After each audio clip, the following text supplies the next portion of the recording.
Hai, selamat datang kembali di kelas sejarah. Semoga anak-anak ibu selalu sehat dan selalu semangat belajar. Kita akan melanjutkan materi tentang sejarah peminatan, yaitu peristiwa-peristiwa di Eropa yang mempengaruhi perkembangan di Indonesia, yaitu ada Renaissance, merkantilisme, reformasi gereja, dan revolusi industri. Baik, kita akan mulai langsung saja agar waktu yang singkat ini bisa kita selesaikan menjelaskannya. Yang pertama, Renaissance, yaitu secara etimologi berarti kelahiran kembali atau kebangkitan kembali dalam suatu periode sejarah di mana ini adalah berkaitan dengan kebudayaan barat, di mana sudah mulai berbagai masuk ke segala aspek kehidupan. Nah, di dalam Renaissance ini sendiri lebih mengarah kepada gerakan suatu kebudayaan, gerakan budaya. Budaya itu jangan hanya kalian fokuskan kepada adat istiadat, kemudian tari-tarian, dan lagu, dan sebagainya. Tidak, budaya itu adalah hasil karya cipta manusia. Nah, itu bisa berupa ide, pikiran, gagasan, ideologi, kemudian tadi juga adat istiadat termasuk ke dalamnya, tetapi tidak hanya sampai di situ. Berupa ide-ide baru dalam kehidupan suatu manusia, itu juga adalah hasil dari budaya. Nah, di dalam Renaissance ini sendiri sangat menekankan pada individualisme atau melihat manusia itu dari sisi pribadi, bahwa setiap orang itu perlu diperhatikan. Artinya manusia itu merasa istimewa ketika bisa menentukan pilihannya sendiri. Nah, bagaimana perkembangan dan dampaknya? Prosesnya ini berlangsung secara evolusioner dan tidak terjadi secara tiba-tiba, terutama di bidang keilmuan. Artinya itu adalah butuh proses yang sangat panjang. Dampaknya adanya kebebasan kemerdekaan. Di dalam kebebasan kemerdekaan di sini lebih menekankan kepada ketika pemahaman ini muncul, akhirnya ada yang disebut dengan memperjuangkan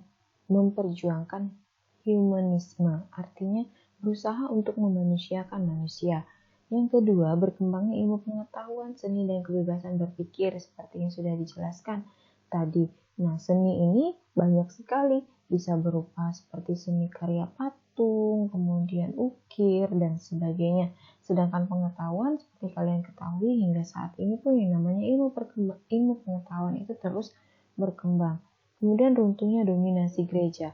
Di sini kita tidak boleh mengatakan bahwa setelah adanya Renaissance ini artinya melawan agama. Tidak, itu tidak benar. Tetapi lebih menekankan bahwa sebelum adanya pemahaman ini, apa yang dikatakan pemuka agama dan kitab itu adalah dianggap yang paling benar dan tidak tertentang. Artinya segala yang diucapkan ahli-ahli agama itu dianggap sudah 100% benar, sampai akhirnya orang menyadari bahwa ada beberapa pola pikir yang harus diperbaiki. Kemudian menguatkan kaum pengusaha dan rasa kebanggaan terhadap kepemilikan harta ini saling berkaitan. Dan ketika seseorang sudah merasa bahwa istimewanya dia tadi memilih apapun yang dia suka, artinya jadi ketika dia memiliki sesuatu hal itu adalah untuk memuaskan dirinya. Baik, selanjutnya itu adalah merkantilisme. Merupakan suatu kebijakan ekonomi politik dari negara imperialis yang mengumpulkan kekayaan berupa logam mulia sebanyak-banyaknya. Nah, bertujuan melindungi perkembangan industri, mencari barang dengan harga semurah-murahnya dan menjual kembali dengan harga yang sangat tinggi. Nah, negara imperialisme itu adalah negara yang besar, negara yang memegang kendali atas negara lain. Nah, salah satunya dulu Indonesia tentu saja mendapatkan dampak dari imperialisme dan kolonialisme, di mana kekayaan negara Indonesia itu aset-asetnya juga ditentukan oleh negara yang lebih kuat. Pada saat itu tentu saja seperti Belanda, Inggris yang masuk untuk menjajah Indonesia dengan mengambil sumber daya alam. Nah, yang dimaksud di sini adalah kekayaan negara itu ditentukan oleh aset dan modal yang disimpan. Nah, seperti itu. Oleh karena itu, negara dengan pemahaman seperti ini akhirnya berusaha mengekspor itu secara besar-besaran, tetapi dengan impor dengan sangat sedikit.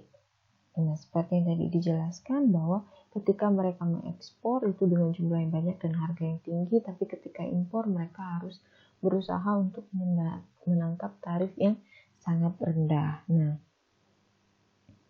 itu ya.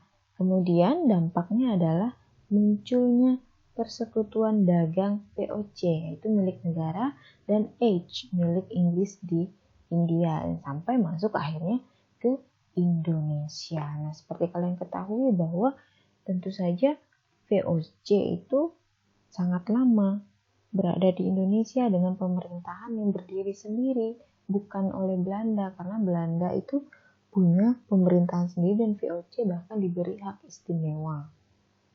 Nanti kelas 2 kalian akan lebih mendalam tentang VOC dan H. Kemudian ada reformasi gereja. Artinya tatanan gereja yang baru disebabkan adanya protes atau gerakan untuk upaya meluruskan suatu sistem yang dianggap tidak benar. Tadi sudah disinggung sebelumnya bahwa yang dimaksud dengan reformasi gereja di sini ada beberapa hal yang dilakukan protes. Karena sebenarnya kalau kita mendalami, bahkan pada zaman dahulu di kitab-kitab itu pun dijelaskan bagaimana ahli-ahli agama itu juga banyak yang menyimpang. Artinya ajaran-ajarannya itu banyak yang tidak sesuai dengan kehidupan yang seharusnya dijalankan manusia. Bagaimana memanusiakan manusia seperti yang diperjuangkan Renaissance tadi.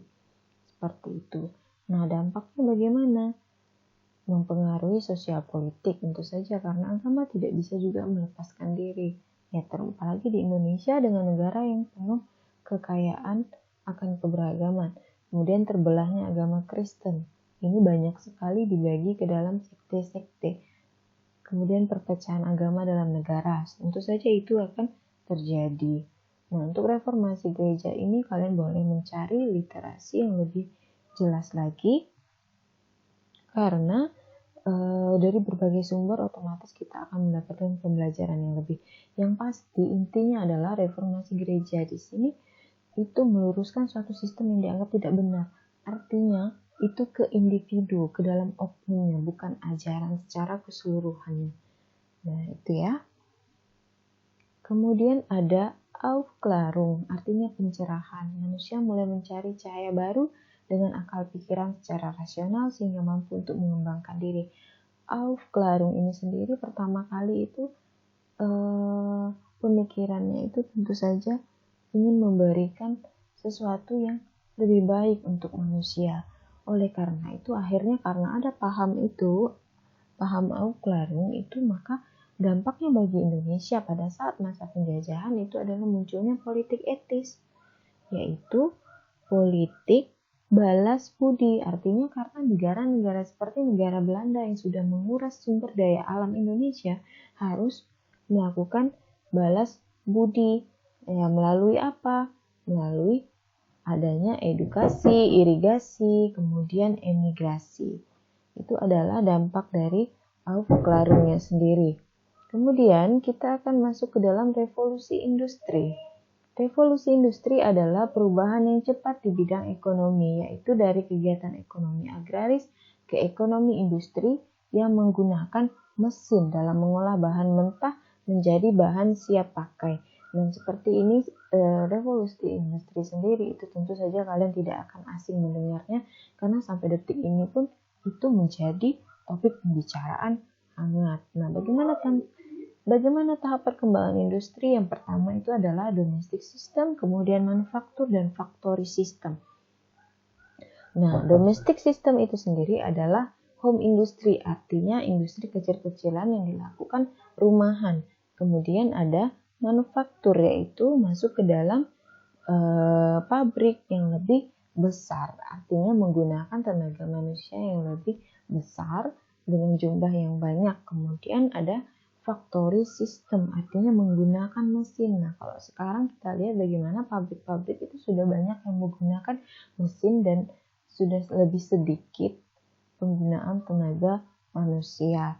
Nah, untuk revolusi industri sendiri ini kalian bisa melihat bagaimana dampak perkembangan dari memperjuangkan kalau kalian baca tentang revolusi industri, tentu saja kalian akan mengetahui tentang adanya sistem kapitalisme, oligarki, apa itu sistem kapitalisme, oligarki, kemudian kaum burjuis, proletar. Nah, seperti yang sebelumnya telah disuarakan di Indonesia yang kemarin sangat ramai itu ya, itu juga sebenarnya adalah salah satu bagaimana orang menanggapi perkembangan industri juga saat ini. Seperti itu. Baik, pengaruhnya itu sendiri bisa masuk ke dalam dunia politik, kemudian sosial ekonomi ini tentu saja ya. Seperti yang kita ketahui bahwa dalam dunia politik pada saat dulu itu ketika dijajah oleh Belanda dan Inggris itu sempat bahwa Pulau Jawa itu dibagi menjadi beberapa prefektur, artinya bahwa dibagi menjadi beberapa wilayah. Kemudian dalam bidang sosial ekonomi sendiri itu tentu saja sangat rentan ketika kita membahas tentang bagaimana perjuangan Indonesia ketika melawan kerja paksa atau tanam paksa atau kultur stel-sel. Semoga bermanfaat, tetap semangat dan tetap sehat. Salam sejarah.